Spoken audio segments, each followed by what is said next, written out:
All right. What would you say holds people back from achieving success? I think this is all kind of mindset stuff, right? Everybody worries about not knowing enough, that they have to have more information, that they have to know this, the beginning steps, the second step, the third, fourth, and what happens after that. And that has nothing to do with knowledge. That has to do with self-confidence. Also a false sense of perfection. It's a false notion of the idea of a perfection, because people sometimes say, I'm a perfectionist, I want to make sure I get it all right. But there's no such thing as perfection. If you're telling yourself it has to be perfect, it means you're scared. You're confident. You got to just get out there. You got to do it. You'll gain that confidence by doing stuff and learning from it. That's been something that I've been very fortunate to do, and I have to say it comes from a personality flaw of mine, which has turned out to be a blessing, is that I tend to be a bit impulsive.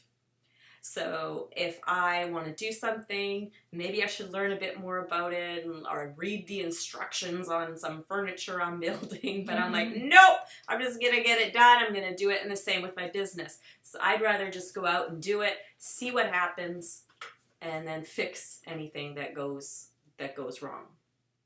And it's the internet, right? It's all virtual, it's digital, everything can be fixed. Like people used to, I don't hear people worry about it so much, but think about their domain name. What name should they pick for their site? What if I pick the wrong one? You probably will pick the wrong one, because you're going to change your branding, you're going to change your topic. You're probably not going to stay the same, but the thing is it's easy to change. So, I like that. Yeah. And then, so that's the starting piece. But then also it's, people think you have to stay motivated. And it's not so much motivation you need. It's consistency, and it's doing stuff even when you don't want to. Continuing to do it. I have lots of time, and I think that's a question. I'm not gonna talk about. Yeah, I'm not gonna get to that one yet.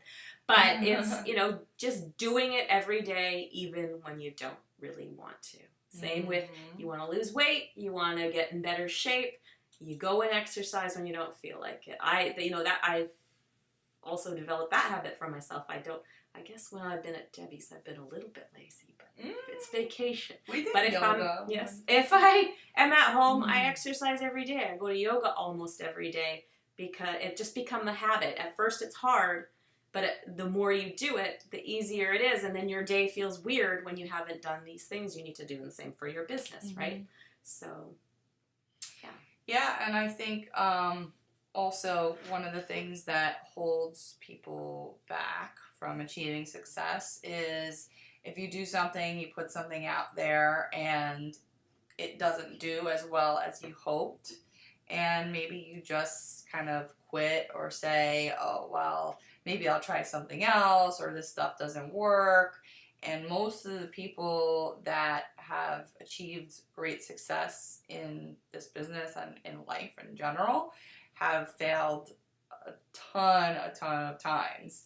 And they continue to fail, even though they're so successful. They're like, oh my God. I talk to a lot of successful people, and they're like, oh, well, I made this mistake, this mistake, this mistake, this mistake.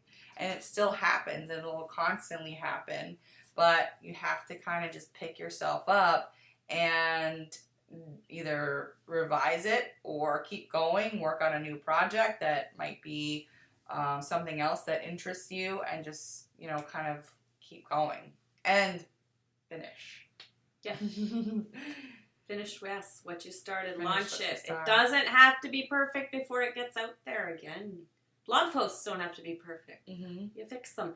And the great actual news is that in 2002, if you published a blog post with typos in it and stuff, people would be like all over you and like, oh, how dare you publish. Now with social media, and I'm not saying it's an excuse for for having poor grammar and spelling. Somebody you still want mentioned that about grammar.